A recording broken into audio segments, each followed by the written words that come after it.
হাসপাতালগুলোতে ভর্তি ধারণ ক্ষমতার চেয়ে কয়েক গুণ বেশি রোগী। এ নিয়ে আরও জানাতে জামালপুর 250 শয্যার জেনারেল হাসপাতাল থেকে যুক্ত হয়েছেন জুয়েল রানা। জুয়েল, হাসপাতালে শীতজনিত রোগে আক্রান্তের সংখ্যা কেমন দেখছেন?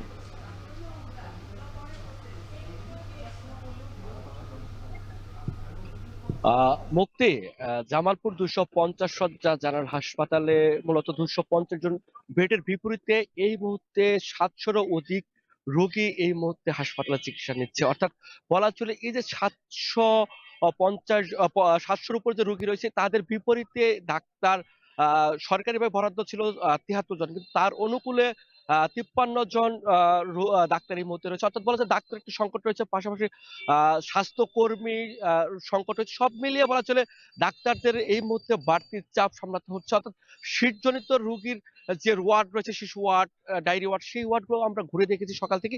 সেখানেও দেখেছি রোগীদের দ্বিগুণের বেশি রোগী এই মুহূর্তে সেবা নিচ্ছে। অর্থাৎ মেঝেতেও অনেক রোগী এই মুহূর্তে সেবা নিতে আমরা লক্ষ্য করছি। অর্থাৎ একেকটি ওয়ার্ডে 16টি করে বেড থাকলেও তার বিপরীত বা 3 গুণ 4 গুণের বেশি রোগী আমরা কিন্তু সকাল থেকেই লক্ষ্য করছি। অর্থাৎ ঠান্ডাজনিত রোগীর সংখ্যা বেশি, বয়স্ক রোগীর সংখ্যা বেশি। আরেকটি বিষয় বলা চলে এই সীমান্তবর্তী জেলা হওয়াতে, অর্থাৎ কুড়িগ্রাম, গাইবান্ধা, শেরপুর এবং টাঙ্গাইলের দুটো উপজেলা থেকে এই হাসপাতালে রোগীরা সেবা নিতে আসে বলা চলে।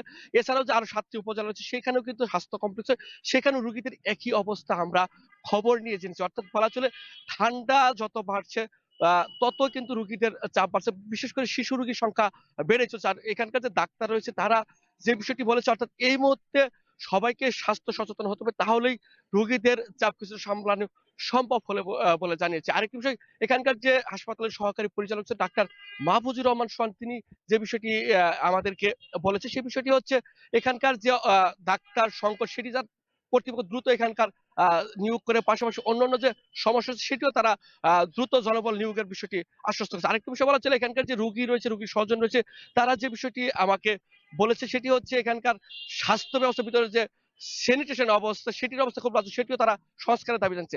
এই ছিল জামালপুর থেকে আমার কাছে সবশেষ তথ্য। মুক্তি। জুয়েল রানা যুক্ত ছিলেন জামালপুর থেকে।